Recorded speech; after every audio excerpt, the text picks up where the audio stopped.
Bonjour et merci beaucoup pour cette invitation. Comme le disait Philippe Descola, notre rapport à la nature dépend de notre culture. Le primatologue et éthologue France Deval, s'interrogeant sur l'existence de culture dans les sociétés animales, disait: y a-t-il de la culture dans la nature? Y a-t-il de la nature dans la culture? C'est une question à laquelle nous ne pouvons pas répondre sans nous interroger sur notre place dans la nature, une place qui dépend de notre culture. Et indépendamment des sociétés humaines, le généticien Richard Lewontin disait que les êtres vivants commencent non pas par résoudre des problèmes, mais par les créer. Et donc s'adapter à un environnement, c'est transformer cet environnement, et c'est donc créer de nouveaux problèmes auxquels il va falloir s'adapter. Et la seule chose qui caractérise non seulement le monde vivant d'ailleurs, mais le monde lui-même, c'est la permanence du changement. Et c'est vrai qu'il semble que nous ayons atteint depuis peu un changement d'échelle et un degré de rapidité dans ces transformations que tous les êtres vivants font dans leur environnement, qui pose des problèmes majeurs. On a souvent l'impression que nous ne l'avons réalisé que récemment, que ça date des années 1970, la préoccupation pour nos relations avec l'environnement. Et en fait, c'est une préoccupation ancienne, et de manière assez étrange. Celui qui a émis cette préoccupation il y a à peu près 130 ans est celui qui a découvert les relations étroites que nous entretenons avec le monde vivant qui nous a donné naissance, c'est-à-dire Darwin. Et il y a 130 ans, Darwin écrivait, reprenant une affirmation attribuée à Francis Bacon, « Knowledge is power », la connaissance est du pouvoir. Darwin écrivait « Jamais cette expression n'a eu autant de réalité qu'aujourd'hui. Il est probable que dans un avenir proche, le pouvoir matériel que l'humanité a acquis sur le monde conduira l'humanité à détruire, à faire disparaître l'ensemble des êtres vivants qui vivent sur notre planète, à l'exception, disait-il, de ceux que nous aurons conservés dans nos zoos, dans nos fermes et dans nos jardins. » Et cette prédiction, qui n'a pas été vraiment entendue, qui date du milieu de la révolution industrielle de la Grande-Bretagne, donc d'une période où notre impact écologique était encore proportionnellement relativement faible, non seulement se vérifie dans l'impact que nous avons sur l'environnement, mais aussi dans le fait qu'en ce qui concerne les mammifères, plus de 90% des mammifères aujourd'hui sont des mammifères domestiques ou d'élevage. Et donc la question est, je crois, c'était évoqué, il y a dans la technique un pouvoir qui peut être aveugle. Il y a dans la connaissance du pouvoir, mais il y a aussi une possibilité dans la connaissance de nous interroger sur les conséquences de l'exercice de notre pouvoir, et donc sur ses limites et sur ses contraintes. Et donc la question, c'est comment passer de l'irresponsabilité, de l'inconscience et d'une forme d'arrogance à de la conscience, de la responsabilité et à une forme d'humilité. Comment faire en sorte que le monde, et en particulier le monde vivant, mais pas seulement qui nous entoure, puisse non pas rester dans l'état où il est, mais puisse continuer à faire ce qui lui permet de se maintenir, c'est-à-dire constamment à évoluer et à se métamorphoser. Comment est-ce que nous pouvons maintenir ces conditions sans les épuiser ou sans les détruire? La connaissance nous permet de comprendre les contraintes et les limites de nos actions, en général, rétrospectivement, en général avec un temps de retard important. Darwin disait lui-même d'ailleurs que les petits changements qui provoquent toute la diversification du vivant, nous sommes lents à en apercevoir les conséquences tant qu'elles ne se sont pas manifestées d'une manière évidente. Et donc cette réflexivité, elle s'exerce souvent a posteriori. Mais il y a une autre question de limite dans nos rapports avec la connaissance, c'est que notre connaissance a aussi toujours à tout moment des limites. Elle est riche d'incertitudes.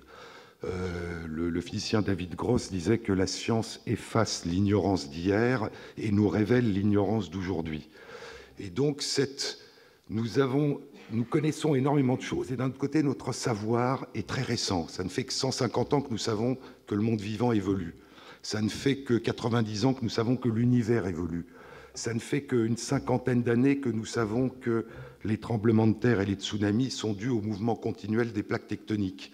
Ça ne fait que 50 ans que nous savons qu'une partie de la diversité du vivant émergent par transfert horizontaux de gènes d'une espèce à une autre et par symbiose. Ça ne fait qu'une vingtaine ou une trentaine d'années que nous savons que ce que nous appelons la biodiversité ne résulte pas simplement de la diversité génétique des êtres vivants, mais de la diversité avec laquelle les êtres vivants utilisent leurs gènes, y compris quand ces gènes sont identiques ou semblables. Et donc je crois qu'il faut à la fois, si nous voulons aborder les problèmes les plus graves, à la fois nous appuyer sur la richesse de notre connaissance et en même temps garder présente cette incertitude de la connaissance qui est d'ailleurs l'espoir de la recherche, c'est-à-dire que la recherche sera féconde et riche si elle nous révèle demain ce que nous ignorons aujourd'hui. Et je crois que dans les décisions que nous prenons, dans les actions que nous entreprenons, la place de cette incertitude, cette intrication entre connaissance et incertitude est importante parce qu'il n'y a pas de liberté sans incertitude, il n'y a pas de responsabilité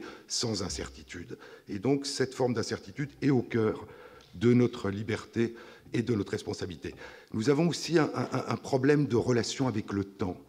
Nos vies sont brèves à l'échelle de l'évolution, d'une partie de l'évolution du vivant, de centaines de milliers d'années, voire de millions d'années, et d'un autre côté, nos vies sont très longues par rapport à certaines capacités d'évolution du vivant. Pour des bactéries qui se multiplient toutes les 30 minutes, une génération humaine de 25 ans, c'est 400 000 générations. Et à notre échelle, 400 000 générations, c'est le temps qui nous sépare des ancêtres communs à l'espèce humaine et à nos plus proches cousins non humains, c'est-à-dire les chimpanzés et les bonobos. Donc il faut penser ces deux temps, ces temps d'évolution beaucoup plus rapides que notre échelle d'évolution, et puis ces temps en même temps qui sont beaucoup plus longs, et l'intrication permanente de ces différents niveaux et de ces différents niveaux temporels. Darwin disait que sur les temps longs de l'évolution, les facteurs de l'environnement qui jouaient le plus souvent, pensait-il, un rôle majeur dans une espèce, c'était les relations de chaque individu avec les autres individus de sa propre espèce. Et donc je pense qu'une façon de s'interroger sur nos relations avec la nature, avec notre environnement, dont nous faisons partie, c'est de nous demander en quoi et jusqu'où ils sont une conséquence de notre façon d'interagir les uns avec les autres. Est-ce que, pour le dire autrement, est-ce que nous pouvons respecter la nature et l'environnement si nous ne respectons pas les autres? Est-ce qu'il est possible que, d'une certaine façon, les changements que nous pouvons espérer vis-à-vis de notre environnement et vis-à-vis de la nature passent par des changements que nous devrions envisager dans nos relations sociales et dans nos relations les uns avec les autres à l'échelle humaine? C'était évoqué, il y a la question de bien commun.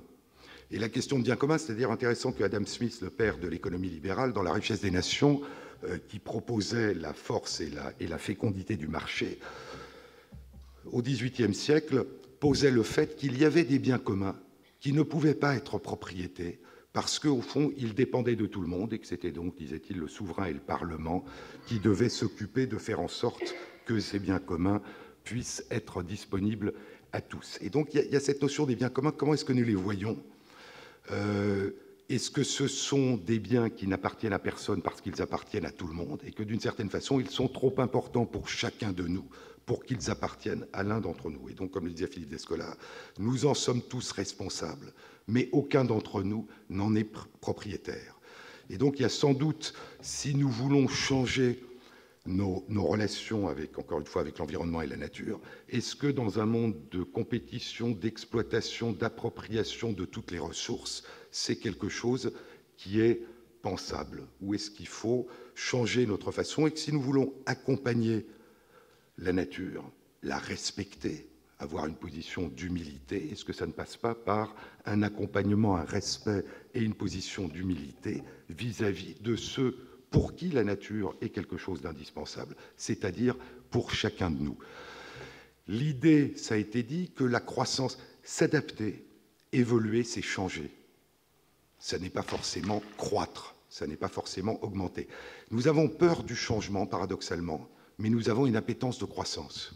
Sans réaliser ce que Galilée avait montré au XVIIe siècle et ce que Philip Anderson, dans un article célèbre dans Science, avait intitulé « More is different », plus c'est différent, que l'accumulation du même, à partir d'un certain seuil, entraîne une transition, et que donc plus du même, ça n'est plus la même chose. Et donc ça a des conséquences qui ne sont pas simplement prévisibles de manière linéaire à partir de l'accumulation. Les dangers qui nous menacent, c'est sans doute pas la disparition de l'humanité, comme on l'entend souvent, et encore moins la disparition du monde vivant, et encore moins la disparition de la totalité du monde vivant. Le problème qui nous menace, c'est une accentuation de la souffrance, de la disparition d'une partie de l'humanité aux dépens d'une autre partie. Nous savons, il y a toute une série d'études qui le montrent, que la dégradation de la nature accentue la pauvreté. Et nous savons aussi que la pauvreté expose aux modifications, à ce qu'on appelle les catastrophes naturelles. Un tremblement de terre à Haïti entraîne des dégâts infiniment plus considérables en termes de pertes humaines que le tremblement de même amplitude au Chili. L'ouragan de Katrina a entraîné la disparition et la souffrance des personnes les plus vulnérables à la Nouvelle-Orléans. Les canicules, en France, dans d'autres pays, en Russie, ont touché les personnes qui étaient déjà, avant que la canicule ne survienne, les plus vulnérables, les plus isolées, les plus exclues. Et donc on a une espèce de cercle vicieux. Notre dégradation de la nature appauvrit, rend vulnérable une partie des populations, et cette vulnérabilité rend plus fragile aux changements qui peuvent être provoqués au niveau de la nature. Et puis il y a la question du sustainable development, le développement soutenable, c'est-à-dire soutenable, maintenable, durable. Est-ce que nous pouvons collectivement penser un développement durable qui fait durer des tragédies pour une grande partie de l'humanité? 1 milliard de personnes qui souffrent des maladies de la faim, 1 milliard de personnes qui n'ont pas accès à l'eau potable, 2 millions d'enfants qui meurent de pneumonie, 2 millions de personnes qui meurent de sida, 2 millions d'enfants qui vivent sous le seuil de la pauvreté dans notre pays. Donc, est-ce que nous pouvons penser un développement soutenable et durable vis-à-vis de notre environnement sans penser un développement équitable vis-à-vis de la génération présente et le souci d'un développement qui soit possible pour les générations qui viennent? Il y a aussi un lien, je crois, étroit entre cette projection dans l'avenir et la pauvreté. Vous savez que la pauvreté rétrécit l'horizon temporel. Si vous ne savez pas si vous allez être vivant demain, le fait de savoir ce que les générations futures vont devenir devient assez anecdotique. Si vos enfants sont en train de mourir, le fait de savoir ce que les enfants de ces enfants deviendront devient quelque chose d'un peu futile. Et donc je crois que tant qu'il y a de la pauvreté et tant que les inégalités profondes existent au niveau du monde, à l'intérieur des pays riches et entre les pays riches et les pays pauvres, il est difficile d'avoir une projection commune à laquelle chacun participe dans l'espoir ou dans l'idée que ce bien commun soit un véritable bien commun. En d'autres termes, de manière assez triviale, un bien n'est commun que s'il est disponible pour tous. Et donc une des grandes questions, c'est les frontières que nous traçons entre ceux que nous appelons nous et ceux que nous appelons les autres. Ce qui m'étonne beaucoup dans certaines réunions qui parlent du réchauffement climatique, c'est la grande angoisse que le paludisme, le virus du Nil, commence à se propager chez nous, comme si au fond le fait qu'il ravage la moitié de la planète, c'était pas vraiment important parce que c'était les autres, mais que si jamais il venait dans les pays du Nord, c'était un problème qui concernait l'humanité. Donc un problème qui concerne l'humanité, c'est quand ça nous concerne. Quand ça concerne d'autres, ça n'est pas un problème qui concerne l'humanité. Donc je crois qu'il y a sans doute à repenser nos relations à l'échelle humaine avant d'imaginer que nous puissions avoir des... On parle de faire société avec la nature, et je pense que faire société entre nous est sans doute une condition préalable. Peut-être que faire société à la nature peut nous apprendre à faire société entre nous, mais je pense qu'il serait plus logique d'apprendre à faire société humainement entre nous et de penser que le reste suivra. C'est d'ailleurs un peu, si je reviens à lui, ce que pensait Darwin, qui pensait que ce qu'il appelait élargir le cercle de la sympathie, c'est-à-dire élargir le cercle de nos préoccupations aux êtres vivants, et pour lui, ce qui comptait, c'était les êtres vivants capables de sensibilité, d'émotion et donc de souffrance. Il pensait qu'il fallait d'abord établir des relations qui soient les plus respectueuses possibles entre les êtres humains, et c'est pour ça qu'il se battait contre l'esclavage, le racisme et les ravages de la colonisation, et ensuite se préoccuper de ce qui est essentiel pour les êtres humains. Paul Ricoeur disait, si on s'interroge sur une approche éthique, Paul Ricoeur disait qu'on entre en éthique quant à l'affirmation par soi de sa liberté, on ajoute l'affirmation de la volonté que la liberté de l'autre soit. « Je veux que ta liberté soit », ajoutait-il. Et je crois que c'est une vision de la liberté qui est assez originale, parce que ce n'est pas la vision habituelle où la liberté de l'un s'arrête, où commence la liberté de l'autre.